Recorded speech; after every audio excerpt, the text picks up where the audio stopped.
CNN Radio, siempre del lado de la información. Muy bien, son las 11:17 de la mañana, estamos en CNN Radio Rosario, estamos en Consentido Común.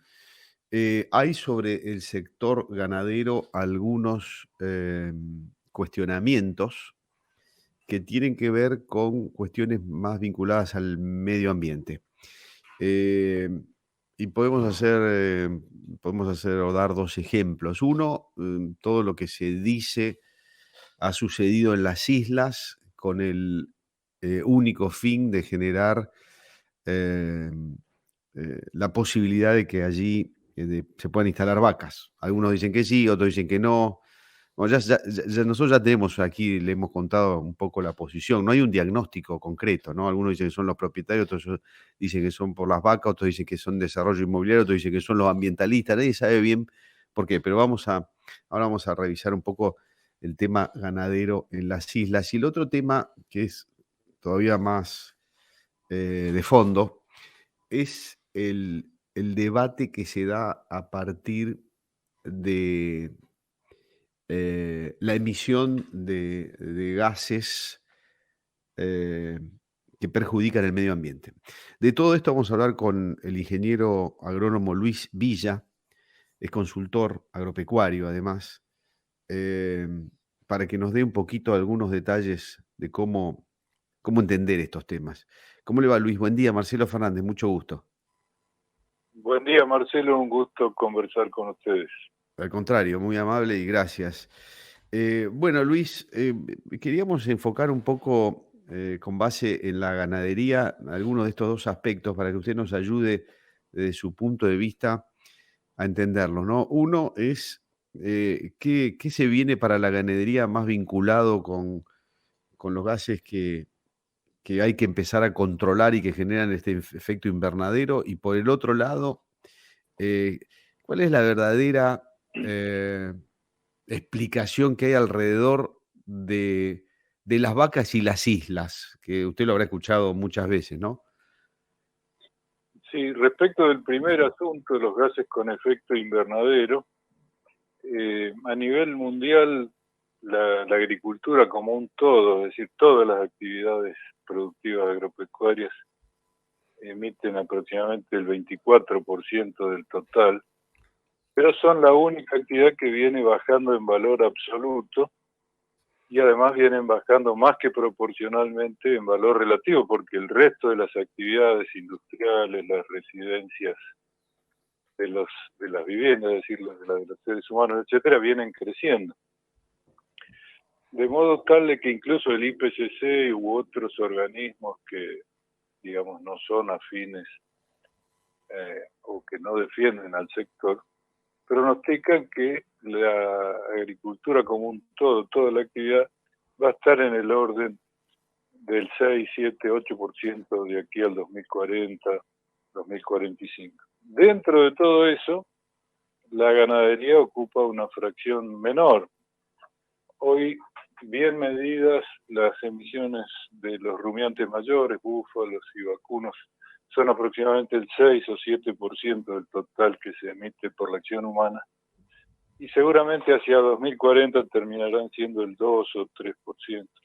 De modo tal de que toda objeción que se haga para intentar, o digamos todo señalamiento que se haga para intentar vincular la marcha general del clima con la presencia de rumiantes es absolutamente falsa, anticientífica. En algún caso puede ser gente bien intencionada que no conoce, pero bueno, luego hay mucho activismo, mucho proselitismo con intereses creados que bueno, han sabido alimentar este mito, no de ahora, esto empezó en el año 2004, con una publicación incluso previa a la de la FAO y siguió, y bueno, ha sido difícil de remontar, pese a lo cual hoy se sabe un poco mejor cuál es la situación.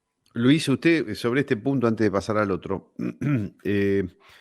dice que es el único, o por lo menos el que mejor está trabajando para reducir su efecto comparado con los otros. Me refiero al sector, no solo al sector ganadero, sino al sector agropecuario en general, o específicamente al sector ganadero.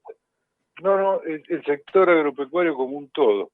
El IPCC y la Cumbre de Países miden de modo diferente, incluso tienen definiciones diferentes de cambio climático, pero digamos, si tomamos el organismo científico, el IPCC, que ya digo, no es muy afín al agro, y tomamos cómo hace la partición del total de gases emitidos, bueno, el transporte, el desperdicio por residuos sólidos urbanos, la actividad industrial, la emisión de las residencias, de los buildings, como lo ponen ellos en inglés. Todo eso viene creciendo. En algunos casos se pronostica que se va a multiplicar por 2,5 veces, en otros por 3, etc. Mientras que el agro ya viene bajando en valor absoluto. Esto lo dice el IPCC, no solo en este último informe, en el AR6, sino en el anterior también y en el AR4 también. Por eso es que no hay discusión en el ámbito técnico-científico de que el agro como un todo, y dentro de ello los rumiantes mayores, bovinos y búfalos, van a ser una fracción muy mínima del total de gases que se emiten. Incluso valorizando al metano con una, digamos, ponderación mayor. El metano antes se calculaba que era 21 veces más poderoso que el dióxido de carbono, eso fue cambiando hasta llegar a 28 veces, aún si escalásemos todavía más esa equivalencia entre un gas y otro, aún así la ganadería no tendría ningún impacto en la marcha general. Uh-huh.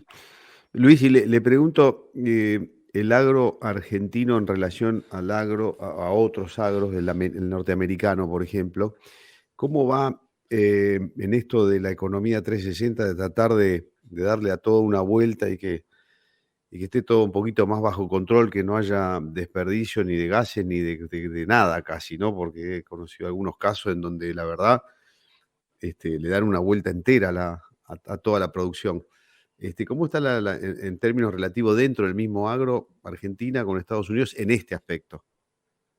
La economía circular, más allá que es un tema largo, muy interesante, viene evolucionando bien, tanto en la Argentina como en otros países. Hay casos interesantes. De todas maneras, el salto más importante que nosotros podemos y deberíamos hacer, de hecho en buena medida se está haciendo, es seguir mejorando la productividad del rodeo, es decir, en el coeficiente mejorar el denominador, agrandar el denominador. Una misma emisión poder prorratearla en mayor cantidad de kilos producidos. Pero el país está bien.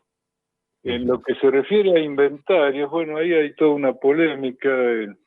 Mi posición personal es que los inventarios que hace el país para cumplir con sus compromisos internacionales sobreestiman la cantidad de metano en particular que están emitiendo nuestros rumiantes, así como subestiman, por ejemplo, la emisión de metano de los vertederos para guardar residuos sólidos urbanos. Pero aún así, aún con eso, el país no está mal posicionado en el contexto de países. Bien, lo cambio ahora sí de tema para que me dé su punto de vista sobre todo yo no sé si es un mito, es una realidad que hay alrededor de la ganadería en las islas, acá enfrente concretamente, enfrente de Rosario, y todo lo que eso trae aparejado, ¿no? El tema de los incendios, si son intencionales, si no son intencionales. Algunos dicen, no, justamente es al revés, no sirve para tal cosa, sí sirve. La verdad que es un matete y no encontré nadie que me pueda dar un diagnóstico exacto. Para no pedirle a usted un diagnóstico exacto, pero sí dígame la realidad o el mito alrededor de la ganadería en las islas, por favor. Sí, a más ganadería, menos incendios. Esa es la relación. También hay otra relación clave, a más circulación de personas, más incendios, porque hay incendios causados por asados mal apagados, etcétera, etcétera. Pero concentrándonos en tu pregunta, cuando hay una carga animal lo suficientemente adecuada, hay menos combustible, menos biomasa seca remanente y hay menos incendios. Como en este momento hay muy poca hacienda en las 350.000, 400.000 hectáreas de isla, el riesgo de que haya incendios debido a la baja que tiene el río Paraná es muy alto. Por eso sería muy positivo que entre diciembre y abril o mayo próximos, por lo menos se agregasen 120.000 cabezas más, sobre todo de ganado adulto, para intentar biomasa seca y de esa manera bajar el riesgo de incendios del año que viene, porque acá hay que entender que estamos en un ciclo seco, un ciclo largo que dura de 70 años. Hay mucha bibliografía científica y estamos en la fase más seca de este ciclo. O sea, esto no se resuelve con 2 o 3 lluvias de 30 o de 40 milímetros. Nosotros vamos a seguir teniendo, yo estimo como mínimo hasta mediados de 2024, el Paraná en niveles entre medio metro y 1,5 metros sobre el cero. Y esos son valores de mucho riesgo. ¿Cómo podemos atemperar eso? Bueno, incrementando la cantidad de haciendas. Claro, le iba a decir, usted lo que dice es, para prevenir los incendios del año que viene hay que llevar entre 100 y 150.000 animales a las islas. Más, incrementales, más, porque hay muy pocas haciendas, y eso debería hacerse, no ahora, que ahora hay muchas islas peladas por los incendios porque no ha llovido, pero si cayesen algunos milímetros, que seguro van a caer en octubre, noviembre, diciembre, dotar a esa masa de pasto de una carga adicional a la que ya está, de unas 100, 120, tal vez 150.000 personas, preferentemente ganado adulto, para que esos animales permanezcan allí algo así como 4, 5, 6 meses, de modo tal de evitar o atemperar el riesgo de incendios del año próximo.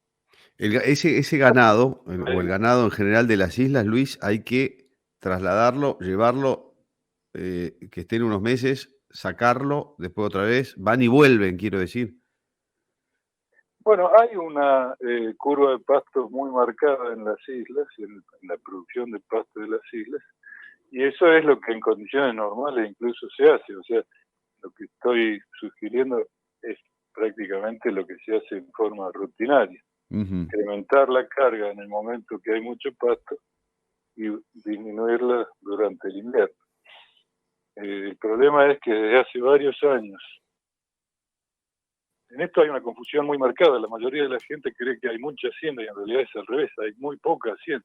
Y los datos son contundentes, digamos, están los datos de las actas de vacunación, de los movimientos, etcétera.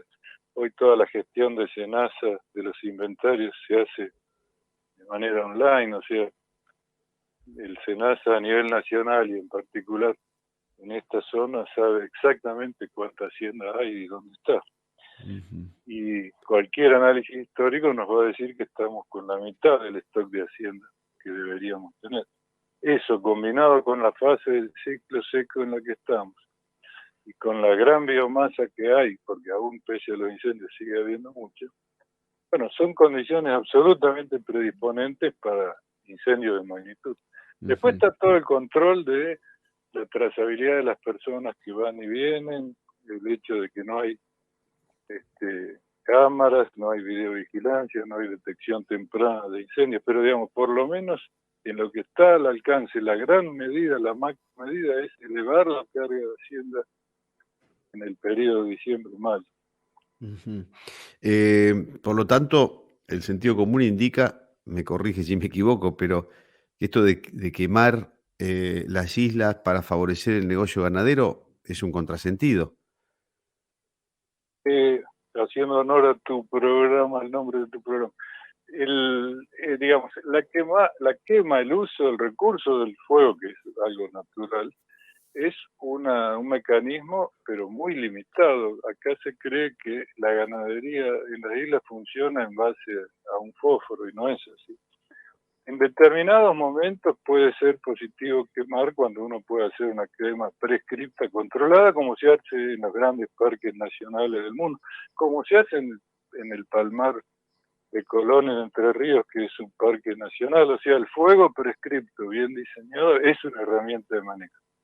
En este momento no se puede recurrir a la quema porque es imposible programar ningún fuego porque puede diseminarse por una superficie muchísimo mayor. Pero hay elementos mucho más razonables y mucho más eficientes para manejar el remanente de pasto y sin recurrir a la quema indiscriminada. Entiendo perfectamente. Luis ha sido muy claro con lo que nos ha explicado. Le agradezco mucho que haya conversado con nosotros.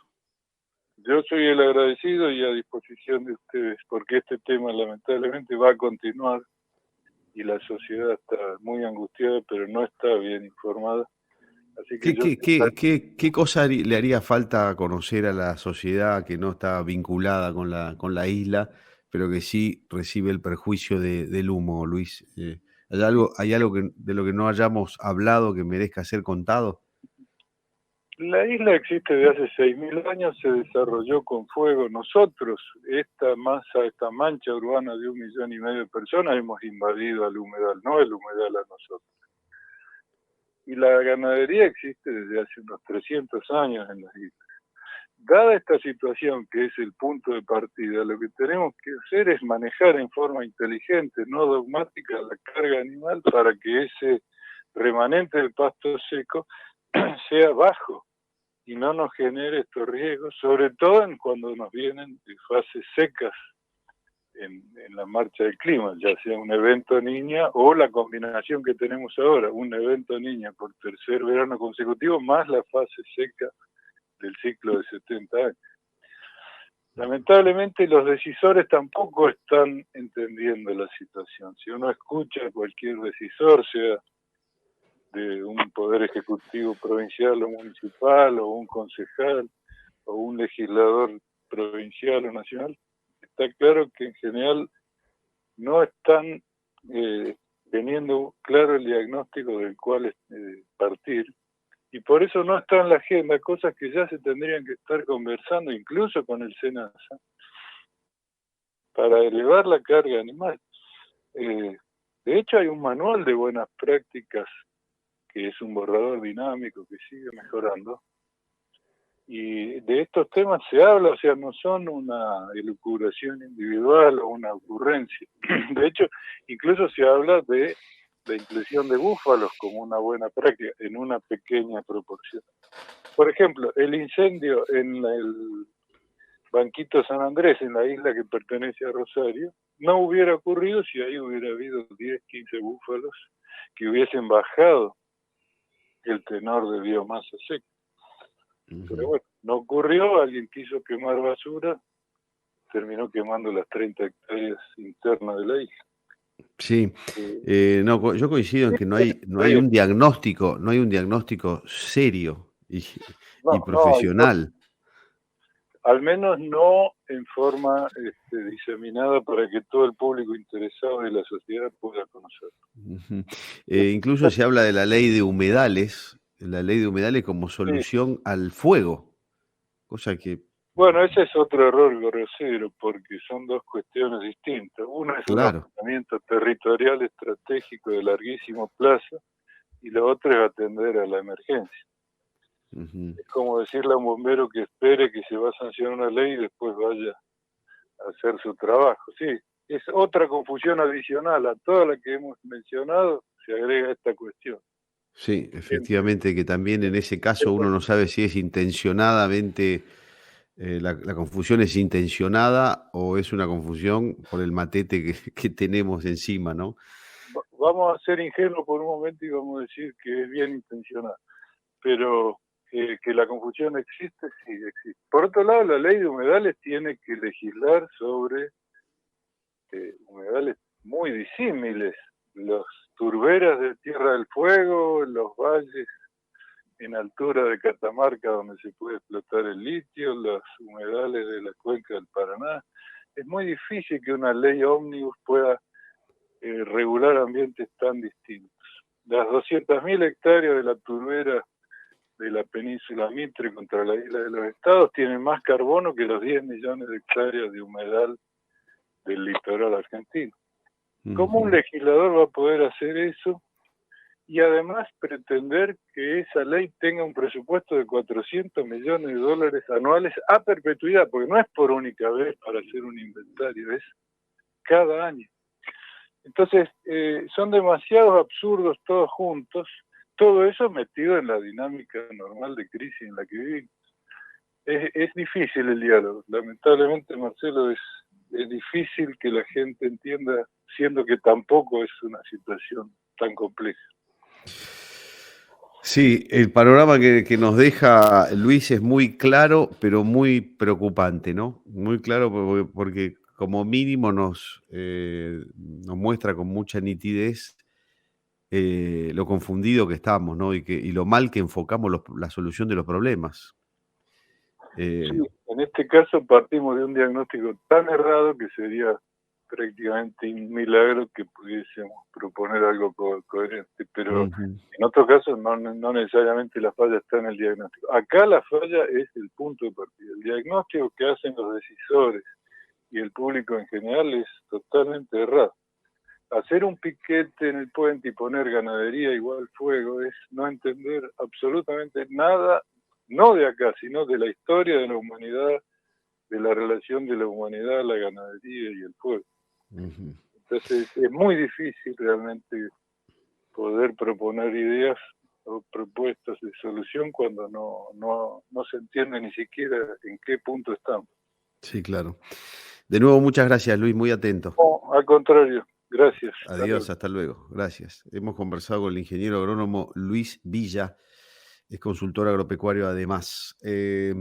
Interesantísimo lo que conversábamos con él, la primera parte y la segunda, las dos.